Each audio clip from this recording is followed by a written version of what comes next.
ভাই ভাই কি হয়েছে জিহাদ? আমার অপারেশনের জন্য 5 লাখ টাকা প্রয়োজন, তুমি আমার কিছু টাকা দিয়ে সাহায্য করো।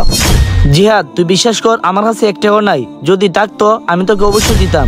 আচ্ছা ভাই ঠিক আছে, আমি অন্য জায়গায় গিয়ে দেখি পাই কিনা। আসসালামু আলাইকুম রাকিব ভাই। ওয়ালাইকুম সালাম। কিরে জিহাদ, তোর কি হয়েছে?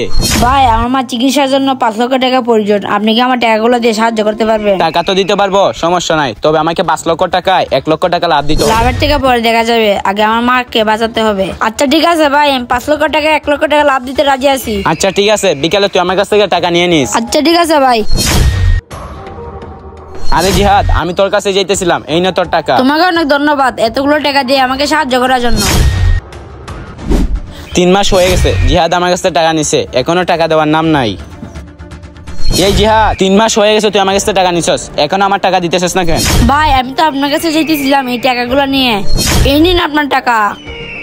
এখানে কয় লাখ টাকা আছে?